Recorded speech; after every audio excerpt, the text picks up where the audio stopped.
advocates picketed outside of Senator Jack Reed's office this morning, calling for the lawmaker to support ceasefire in Gaza, to stop funding the Israeli military, and to support humanitarian aid. Now, their demonstration occurs during the Jewish holiday of Passover and following Senator Reed's vote Tuesday supporting the foreign aid package. The picket was organized by Jewish Voice for Peace, Rhode Island. Also here in the capital city, the encampment protest on Brown University's main green is now well into its second day as students call for Brown to divest from companies they say support the Israel Defense Force in the war in Gaza. And those reactions are mixed on campus, with some students worrying about their safety as other protests across the country end in violence. ABC 6 News reporter Josh Kerman breaks down what happened so far locally and how students and staff are reacting. He joins us live with more. Josh? Kara, students at Brown University joining a growing movement of encampment protests. They're calling on university leadership to divest from groups they say fund Israel and drop charges against 41 of their peers.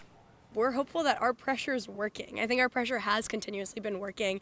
This isn't something that the university cannot see. We have already seen the president have to pass through our encampment a few times to interact with the rest of university. So I think that in some capacity it is working. Nepal says there were hundreds of people at the encampment last night doing traditional Palestinian dance and holding a Seder for the third night of Passover. She says they got an email from the university president saying they wouldn't be taking action against the encampment overnight. We anticipate this going on as long as it needs to, until they feel that they have to take further action or until they decide that our demands are worth meeting. Those demands include dropping charges against 41 students who were arrested after a previous sit-in protest and calling for the university to divest from groups supporting Israel. One staff member with family in Israel says she supports the activism of these students, but divestment is not a cut-and-dry issue. I think it's a little over-conflated with the effectiveness of that strategy from South Africans' apartheid in the 80s and applied to the Middle East and to Israel in ways that I think are not effective. While hundreds of students join in this protest here and across the country, other students are keeping a close eye on the issue, with growing concern of things getting out of hand.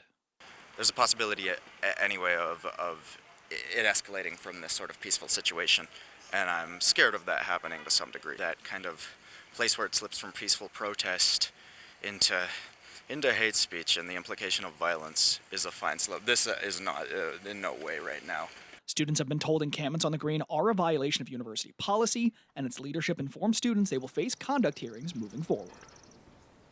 Students are watching for a meeting of the Brown University Community Council tonight, where 2 resolutions will be heard. Now, that'll start at 4 p.m. The council is set to vote on a resolution recommending the president drop those charges against students, and a different resolution allowing a divestment resolution to be presented to the university corporation. In the newsroom, Josh Kerman, ABC 6 News.